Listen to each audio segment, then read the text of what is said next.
What's up, y'all? Welcome back for episode 3 of the Socially Awesome podcast. My name is Elise Smith. I am the owner of Socially Awesome. I am a mompreneur of 3, an autism mom, hence the misspelling in the word awesome. And I am in network marketing, affiliate marketing, social media marketing, agency owner, and an influencer.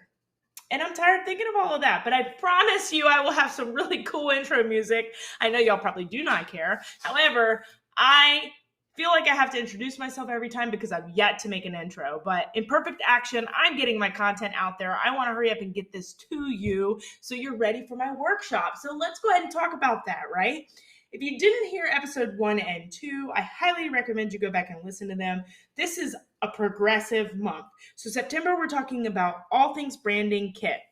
You need to have a brand kit for your business. Regardless if you are a franchise, a solopreneur, a brick and mortar business, you need a style guide, a brand kit, some rules around your content, okay? Episode 1, we talked about the psychology of colors. Episode 2, we talked about typography. Today, we're talking all things logo variations. But if you don't know, I'm hosting a Build a Brand workshop on September 22nd from 6 to 8 p.m. Central Standard Time. If you can't make it live, don't worry. It will be recorded and emailed to you. So if you're in a different country or you're not available during that time, don't fret. You can still get in. I'll put the registration link in the show notes, but I'll tell you right now that you need to have a brand kit ready. That is not your 1-hour masterclass that you signed up for free and then watched and binged and took notes and then didn't implement anything.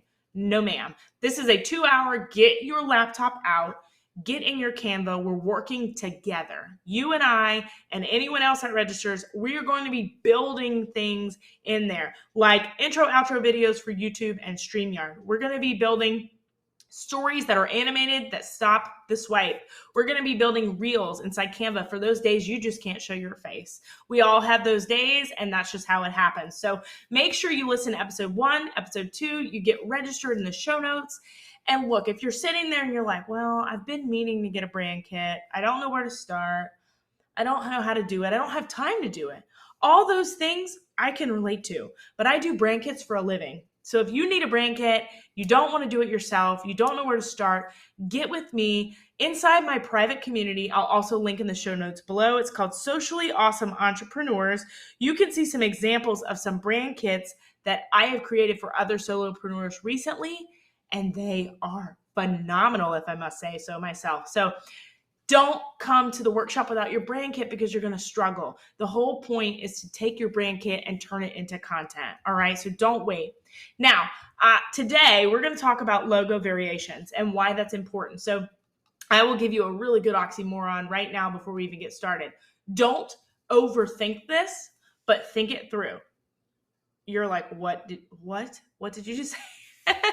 I'll tell you, when creating your logo, that it not only needs to be something that represents you right now, but something that represents you 5 years from now. You don't want to be pivoting and changing your logo all the time. That's not saying you can't. As an entrepreneur, you have the right to change whenever you're ready, and that's great.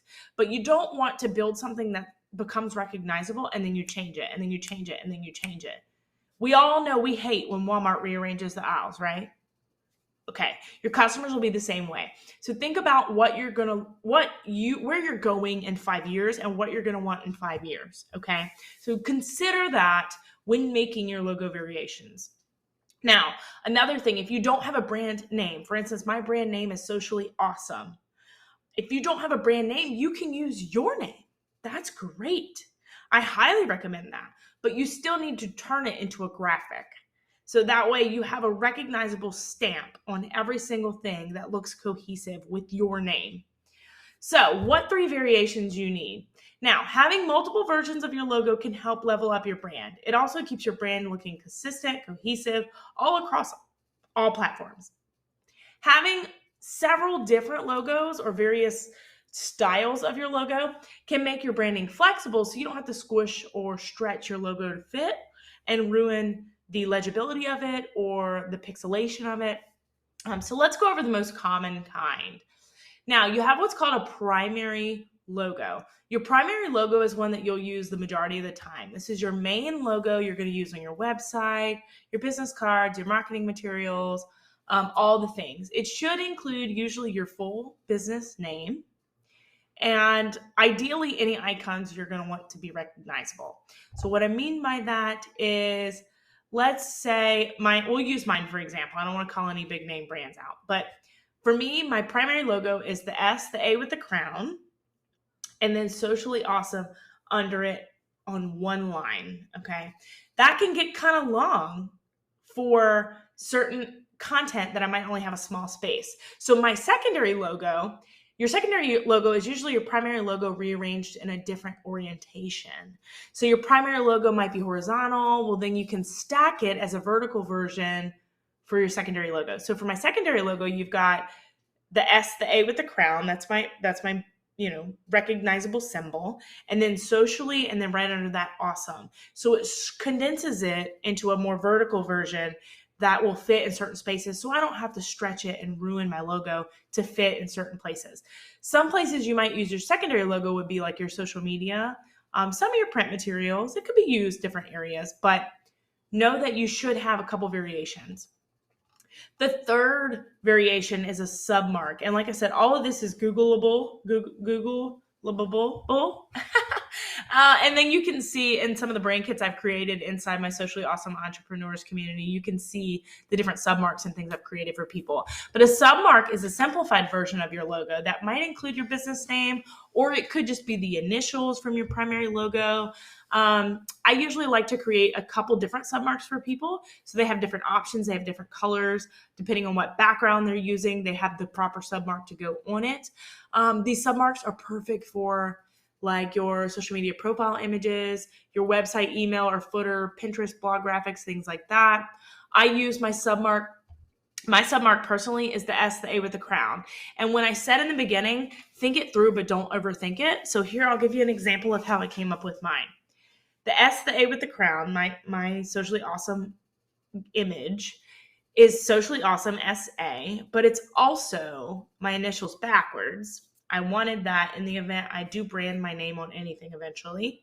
And then the crown. So for me, the crown is an icon that I chose, and we'll talk about icons in just a second, because we're an autism family, and we're unique, we're different. And my tagline is make it simple, make it social, make it awesome.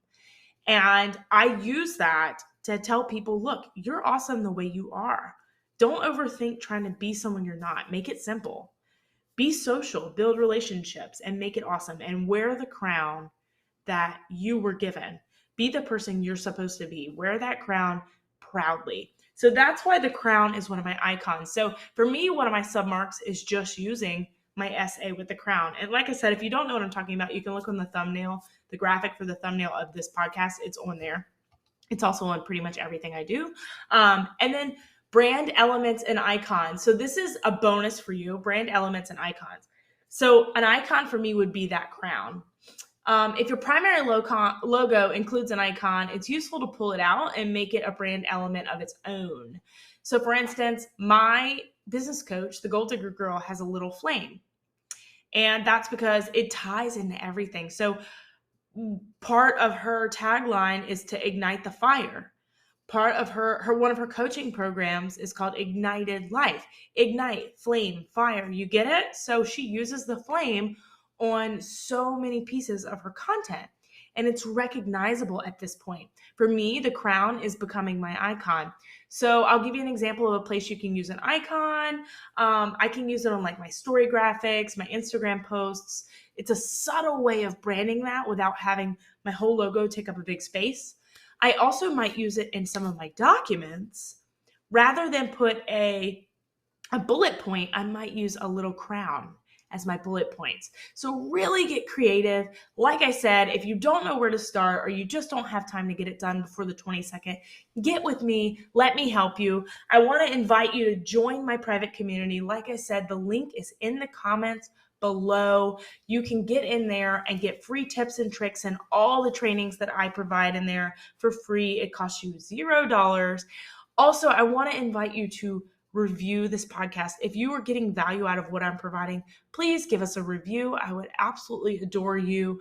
I am brand new. This is episode 3. So that is the best compliment you could possibly give. And the last thing is when you're building a brand on social media and you're trying to build your audience, getting in front of other people's audience is the best way to do that. So screenshot watching this, screenshot your phone, put it on your stories, tag me. I'll put my username in the show notes also, but it's at Elise1Smith. Tag me and I'll share it to my stories. And I have 15,000 followers on Facebook, 30,000 on TikTok. Getting in front of my audience will help build your audience. So don't forget to tag me. Please leave a review if you have time to do so and you're finding value. And I cannot wait to see y'all in episode 4. Have a good, happy, safe week.